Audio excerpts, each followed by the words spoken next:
6 लड़का लॉज में पढ़ रहा था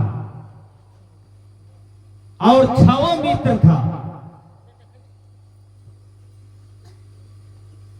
पढ़ते पढ़ते पढ़ते पढ़ते 6 में इतना घनिष्ठ प्रेम हो गया, कोई भी काम करता था तो 6 विचार करके करता था। जिस लॉज में रहता था वहां से 1 किलोमीटर हट करके मेला लगा था, मेला लगी थी और मेला में सर्कस वाला आया था। सर्कस वाला प्रचार कर रहा था। क्या सर्कस वाला कहा, हम ऐसा सर्कस लाए हैं, हम ऐसा सर्कस लाए हैं कि वैसा सर्कस आज तक कोई नहीं लाया है, न कोई दिखाया है।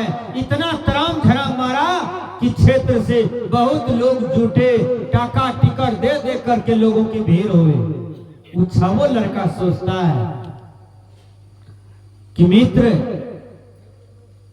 अपने लोग को भी चलना है सर्कस देखने के लिए, लेकिन महीना था भादों का, पानी का महीना था, बीच में नदी पड़ती थी और 6 लड़का पर गाइडिंग था गुरुजी। देखिए जो अच्छे गुरु होते हैं वो शिष्य पर हमेशा नजर रखते हैं।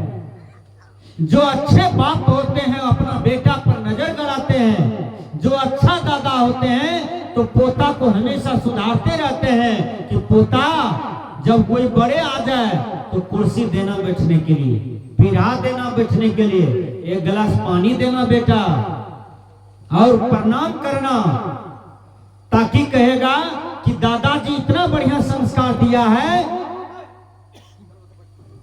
तुमको पैदा करके मेरा कल्याण होगा बेटा। यदि मेरा अभिनंदन होगा तो तुम इस स्कूल में जन्म लेकर के अपने दादा बाप का नाम रोशन करोगे, तो मेरा भी अभिनंदन हुआ, मेरा भी नाम ऊंचा हुआ। इसलिए बेटा अच्छा संस्कार को धारण करो। आज देखिए ऐसा ऐसा युवक है हमारे समाज में जो दादा को गाली देते हैं, बाप को गाली देते हैं, समाज के लोगों को लाठी डंडे से मारने के लिए दौड़ते हैं। आखिर आपका बेटा पोता का कैसा संस्कार है? वो आपको मां लगा करके, बाप लगा करके गाली पड़ते हैं।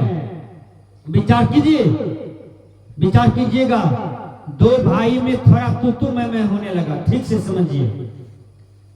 और बड़का भाई का बेटा अपने चाचा को गाली दिया मां लगा करके।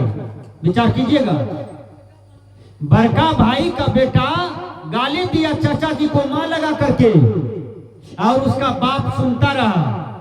अरे जिस पुत्र को तुम आज पैदा करके जवान कर दिया, आज तुम्हारे छोटे भाई को मां लगा करके गाली दे रहा है। और जिस मां लगा करके गाली दिया, तो जिस मां से तुम निकले हो उस मां का इज्जत तो ये लड़का भोगना चाहता है और गंदी गंदी बात बोलता है। बाप को बड़ा मजा आया सुनने में। चाचा तो कमजोर था, चाचा जी कुछ नहीं बोले।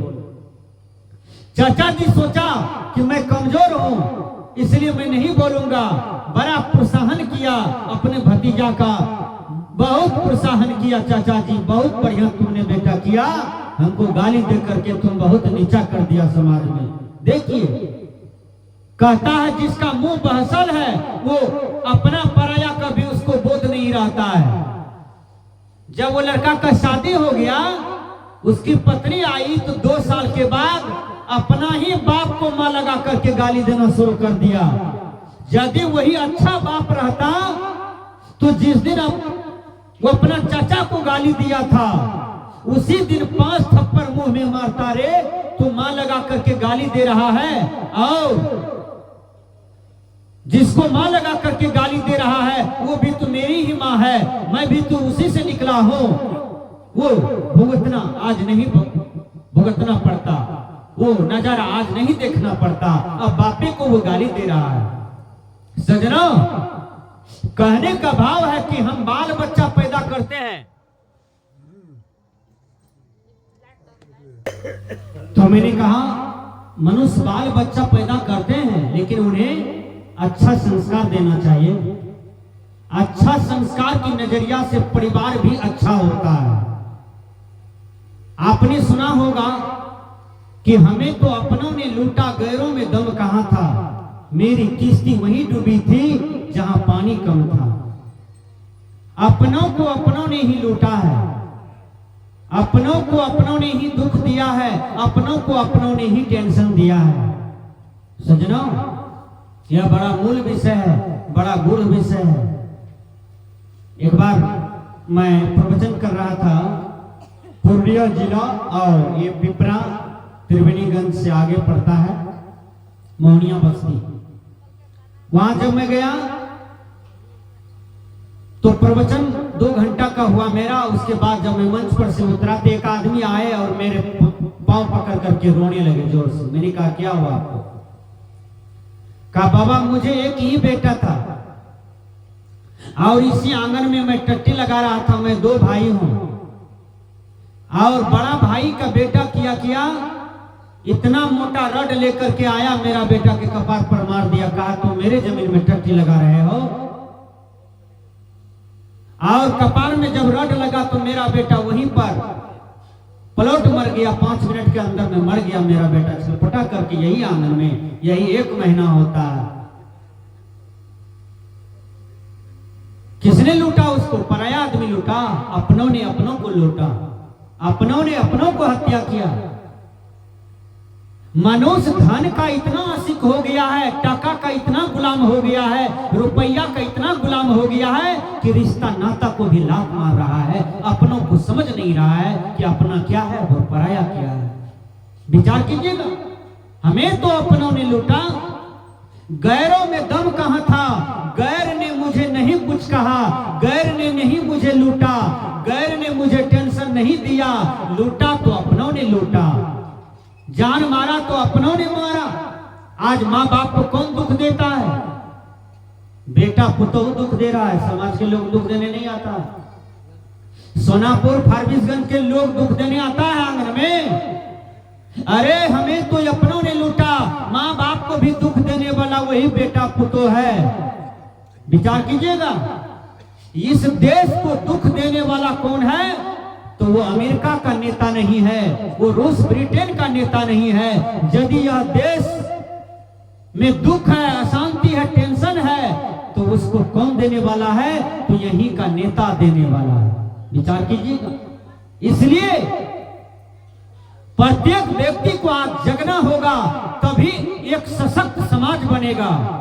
प्रत्येक व्यक्ति को आज सुधरना होगा तो एक सशक्त भारत बनेगा और यह देश और बलवान होगा। आपका देश और मजबूत होगा, आपका देश और ये संसार में बहुत आगे बढ़ेगा। इसलिए मैंने कहा कि बाल बच्चे को हम जन्म देते हैं, लेकिन उसको संस्कार देना चाहिए, उसको शिक्षा देना चाहिए, उसको अच्छा ज्ञान की बात देना चाहिए। तो वह बच्चा आपको आगे चल करके सुख देगा, आपको दुख नहीं देगा। संस्कार क्या है पहले समझिए। जब आप सुबह जगते हैं तो अपने माता पिता को आप प्रणाम करें, बूढ़े बुजुर्ग को प्रणाम करें, समाज में जो बड़े हैं उसको आदर दें। देखिए इस गांव में एक महात्मा है जिसका नाम है सरदार संत श्री नंदलाल साहब जी। और यदि हम बाहर के महात्मा को खूब आदर करते हैं और गांव के महात्मा को लात मारते हैं, सजना यदि आप आदर पाना चाहते हैं तो आपको गांव के महात्मा को भी लेकर के चलना होगा, तब बाहर के महात्मा को आदर दीजिएगा तो आपका पूजा साकार होगा। आप अपनी माता पिता को गुहाली घर में आसन कर दिए हैं, अपना माता पिता को भोजन नहीं देते हैं, अपना माता पिता को रोज रुलाते हैं। अब कोई मेहमान आ गया तो उसको 70 प्रकार का भोजन देते हैं, टका देते हैं, बढ़िया बिछौना देते हैं, जबकि वो कुछ नहीं है। आपका जो जन्म दिया है उसको रुला रहे हैं। इसलिए मैं कहता हूं कि हमें तो अपनों ने लूटा, गैरों में दम कहां था। मेरी किश्ती वहीं डूबी थी जहां पानी कम था। विचार कीजिएगा, एक बूढ़ी मां मजदूरी करती है, यह कहानी सुनेंगे तो आपका आंख से आंसू गिरेगा। वो मजदूरी करती है, उसको एक बेटा था, वो बेटा कहता है माँ जी हम 8 पास कर गए हैं फर्स्ट डिवीजन, मुझे 9th क्लास में जाना है और मैं माँ इस गांव में नहीं रहूंगा, मुझे फारबिसगंज नामांकन करा दो, मैं वहीं पर रह करके विद्या अध्ययन करूंगा। माँ सोचती है कि बाप तो बचपन में मर गया, मुझे बेटी भी नहीं है, एक ही बेटा है, 1 कट्ठा में मेरा जमीन है, घर है, मकान है और मुझे कुछ आय भी नहीं, मैं तो जीवन भर मजदूरी करके बेटा को पढ़ाया, बेटा होनहार है। अब नामांकन कराने के लिए बाजार में रख करके पढ़ाने के लिए वो माँ क्या करती है, बेटा से छिपा करके अपनी नौकरानी बन गई सेठ के यहाँ, अपने आप को 3 साल के लिए बेच दिया कि सेठ जी आपका जो भी काम होगा हम करेंगे, लेकिन 3 साल का आप पैसा हमको दीजिए, मैं अपना बेटा को डिपॉजिट करूंगा और मेरा बेटा पढ़ेगा बाजार में। माँ बिक गई, 3 लाख रुपया उठा करके दे दिया। अब बेटा पढ़ रहा है, बेटा पढ़ लिख करके 5 साल के बाद डीएम बन जाता है। ध्यान से सुनिएगा, जब डीएम बन जाता है, डीएम बन गया और माँ देहात में नौकरानी है, बहुत मजदूरी करती है, जो काम कोई नहीं करे मजदूरी में वह काम उसकी माँ करती थी। जब डीएम बन गया तो लड़का सोचा कि मैं तो दुनिया का बहुत बड़ा बादशाह बन गया, अब मैं किसी से कम नहीं हूं, अब मैं किसी से कम नहीं हूं। वो लड़का देखिए करता क्या है, 6 महीना के बाद किसी बढ़िया पद पर एक जवान लड़की भी नौकरी कर रही थी, उसी से उसको मोहब्बत हो जाता है और लड़का प्यार में भूल जाता है और धीरे धीरे उसी लड़की से वो शादी कर लेता है। जब शादी कर लिया तो भी मां को पता नहीं चला। लड़का शादी करके उसके बाद भोज किया, डीएम था तो कौन बात था, बाजार में ही भोज किया, मां का नाम नहीं ले रहा है, पीछे उलट करके नहीं देख रहा है, भोज किया। अपने जन्म स्थान में अपने घर के बगल में जो अमीर आदमी था उसको फोन से बुलाया, लेकिन मां को नहीं बुलाया। क्योंकि मां को क्यों नहीं बुलाया, मां कानी थी, मां मैली कुचेली थी, मां गांव की रहने वाली थी, मां सुखी पकी महिला थी, इसलिए मां को नहीं निमंत्रण दिया।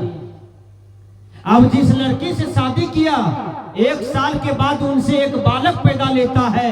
एक बालक जब पैदा लिया तो छठियारी भोज किया, मां को निमंत्रण नहीं दिया। उस गांव में जहां पर उसका जन्म हुआ था वहां के अमीर अमीर आदमी को दिया, वो सब भोज खा करके आया तो बूढ़ी को सुनाया। बूढ़ी का कलेजा टूटने लगा कि जिस बेटा को डीएम बनाने में मुझे बिकना पड़ा, आज वो बेटा मेरा नाम भी नहीं ले रहा है।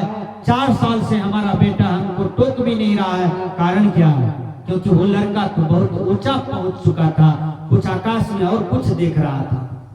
याद करना, जिसे पैसा का घमंड हो जाता है, जिसे संपत्ति रुपया का बहुत बड़ा घमंड हो जाता है, वो रिश्तों को लात मारता है, वो अपनों को लात मारता है। उसके जीवन में केवल पैसा ही पैसा दिखाई पड़ता है कि जो कुछ है पैसा, है पैसा, जा रे पैसा, सोते पैसा, उठते पैसा, जागते पैसा, हमेशा पैसा ही पैसा। लेकिन याद रखना, मृत्यु का थपेरा लगते ही क्षण में पैसा छूट जाता है और उसका शरीर बांस बाड़ी में राख हो जाता है। एक मुट्ठी का क्या ले गया भागा दुनिया से, पैसा का स्थान दिया, कभी किसी इंसान को स्थान नहीं दिया था, मर गया, फेंकने वाला लोग भी नहीं जुट रहा है, क्योंकि उन्होंने संपत्ति को केवल स्थान दिया था। समाज के एक भी आदमी को स्थान नहीं दिया, एक भी आदमी को सम्मान नहीं दिया था, केवल सम्मान दिया रुपया पैसा का। जब मर गया भागा तो उसको कोई फेंकने वाला भी नहीं जा रहा था फेंकने के लिए। विचार कीजिएगा सज्जनों, इसको मरनी नहीं कहता है। कबीर साहब ने कहा, कबीरा जब हम पैदा हुए जग हंसे हम रोए, ऐसी करनी कर चलो हम हंसे जग रोए। इतना बढ़िया करनी करके दुनिया से जाइए कि यदि पता चल जाए कि आज फलमा आदमी पत्थर देवा छोड़ करके जा रहे हैं तो समुच्चा पत्थर देवा चकुरवा के लोग 10,000 लोगों की भीड़ हो जाए और सब आंख से आंसू गिरावे। इतना बढ़िया कर्तव्य करके दुनिया से आप निकलिए कि आप पे चले जाने पर भी आपका जयंती हो जाए, आपको लोग याद करें, आपको लोग रोए, आपका नाम पर लोग रोए कि फल्लम आदमी ये धरती का भगवान था, उसको और दिन रहना चाहिए था। ऐसा कर्तव्य करके जाएगा। वो डीएम जब छठियारी में भी मां को न्योता नहीं दिया, मां सोचती है हो सकता है बेटा बिजी होगा तो मां को भूल गया होगा। मां का हृदय देखिए, साहस देखिए। मां क्या करती है, गई थी मजदूरी करने के लिए, खेसारी का दाल बनाया, भात बनाया, पटवा का साग बनाया, खा करके मां थोड़ा सा सोचा कि पैसा कम है तो रास्ते में लिट्टी सिंघारा के लिए मेरे पास पैसा है नहीं, मकई का फुटाहा भूज करके बेचारी झोला में ले लिया कि भूख लगेगी तो खा लेंगे और बेटा का घर पहुंच जाएंगे शहर। देखे मेरा बेटा का फ्लाइट कैसा है, देखिए मां साहस करके बेटा के यहाँ जबरदस्ती जा रही है। और जहां बेटा डीएम 2 मंजिला पर बैठा था, सुबह दिन के 9 बज रहा था, उसको पता चला यही फ्लैट मेरा बेटा का है, तो आंगन द्वार रोड तक पक्की था, वो सुंदर गेट था, उस गेट पर दरबान पुलिस ऐसे टाने हुए था डीएम की रक्षा के लिए। जब वो जाता है, वो मां जाती है और कहता है के घोष मेरा बेटा है, मैं उसकी मां हूं, मुझे बेटा से मिला दीजिए। वो पुलिस कहता है अरे मैली कुचौली बूढ़ी औरत, तुम कहां से आ गई पागल? डीएम का मां कहीं ऐसा होता है, ये झोला लेकर के आता है, ऐसा मैला कुचला? वो पुलिस किया ऐसा गर्दनिया मारा बूढ़ी को कि बूढ़ी पर्रू के पास चला गया। विचार कीजिए, शरीर में ताकत नहीं था, कभी ताकतवर चीज खाने का मौका कहां था उसको, सब दिन मजदूरी करती थी बेचारी। डीएम 2 मंजिला पर से देख रहा था। डीएम कहता है कौन आया है? कहा एक पागली औरत आई है, बूढ़ी है, कानी है, कहा धक्के मार करके निकाल दो। अपना बेटा का आवाज परख गई बूढ़ी तो गिर गई थी ना, तो पुलिस मारा था धक्का। बूढ़ी लड़खड़ा करके खड़ी होती है और अपना बेटा की तरफ 2 मंजिला पर दृष्टि फैलाता है। वो कहता है बेटा के हम तुम्हारा माँ है, आए हैं भेंट करने के लिए बेटा। 2 मंजिला पर वो लड़का देख रहा था डीएम, और लड़का अंदर चला गया और छिटकी नहीं लगा दिया। देखिए मां रोती है, अब सोचती है क्या करें, जो बेटा को हमने जन्म दिया, जो बेटा को हम खिलाए पढ़ाए, आज उस बेटा का नजरिया बदल गया। हाय रे परमात्मा, हाय रे भगवान, हाय रे खुदा, हाय रे ईश्वर, हाय गुरु महाराज, यदि कहीं है आप तो मेरे बेटा को सुबुद्धि दीजिए, मेरे बेटा को सद्बुद्धि दीजिए, मेरे बेटा को सुमति दीजिए।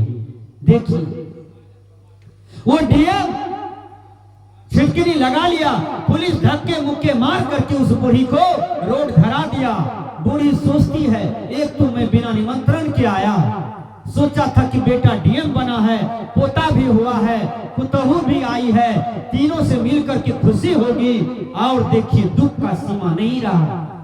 बूढ़ी सदमा बर्दाश्त नहीं कर पाती है। वो बूढ़ी क्या करती है, 1 किलोमीटर गई और बगल में आम का वृक्ष था, अपना ही साड़ी चीर करके गला में बांध लिया, फसरी लटक करके मर गई।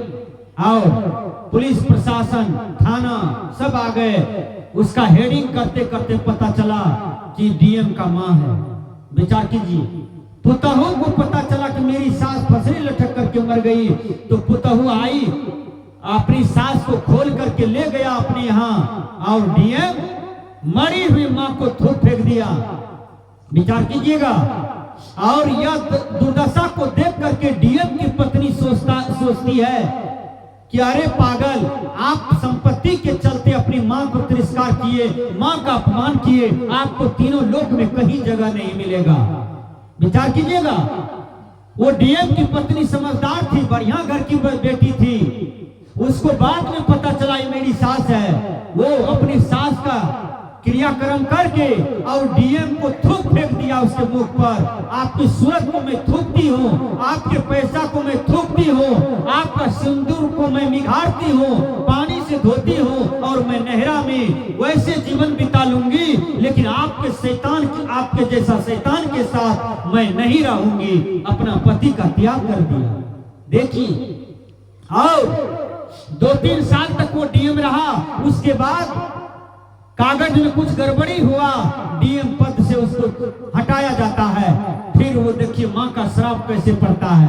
जब डीएम पद से हट गया, वो कहीं का नहीं रहा, माँ का श्राप लग गया। अब वो किस सदमा बर्दाश्त नहीं कर पाया डीएम, वो धीरे धीरे पागल हो गया। पागल अवस्था में कहीं रोता है, खाता है, कहीं कटोरा से भीख मांगता है, कहीं सो जाता है। एक दिन रोड किनारे सोया हुआ था और उधर से एक धकरा पारा आया, उसको पटकते पटकते वहीं पर मार दिया, फाड़ करके। डीएम की जिंदगी वहीं समाप्त हो गई। ये है माँ बाप का श्राप। याद रखना, उस बूढ़ी माँ को किसने लूटा? अरे हमें तो अपनों ने लूटा। गैरों में दम कहाँ था? मेरी किश्ती वहीं डूबी थी जहां पानी कम था। मेरे भैया याद रखना, पराया आदमी आपसे मोहब्बत करते हैं, प्रेम करते हैं, प्यार करते हैं, लेकिन आपको लूटने वाला अपना ही होता है। इसलिए अपना कौन है इसको भी मैं स्पष्ट कर देता हूँ। जो आपके साथ प्रेम से रहता है, सब दिन प्रेम का गीत सुनाता है, प्रेम का व्यवहार करता है, चाहे दुनिया की कोई लोग रहे, चाहे अपना रहे कि पराया रहे, समझ जाना कि वही आपका अपना है। जो आपसे नफरत करता है, बैर करता है, आपको टेंशन देता है, आपकी रास्ते में कांटा बोता है, वो अपना हो करके आपका दुश्मन है। और याद रखिएगा कि अपना वही होता है जो प्रेम मार्ग का, प्रेम का गीत सुनाता है। वही प्रेमी आपका गला में गला मिला करके चलता है। इसलिए संत कहते हैं, इसको भी अपनाता चल, उसको भी अपनाता चल। ऐ दुनिया के लोगों, कांधे में कांधे मिलाकर जीवन जीता चल, जीवन जीता चल। हिल मिल करके जिए, कांधे में कांधे मिला करके जीवन जिए। कोई किसी से नफरत न करे, कोई किसी से बैर न करे। यदि जीवन हो तो प्रेम का हो। सदगुरु कबीर कहते हैं, पोथी पढ़ी पढ़ी जगमुआ, पंडित भया न कोई, 2.5 अक्षर प्रेम का, पढ़े सो पंडित होए। जो 2.5 अक्षर प्रेम के शब्द को पढ़ लेता है और उसको व्यवहार में रूपांतरित करता है, समझ जाइए कि वही प्रेमी आपका अपना है, वही आपका अपना है।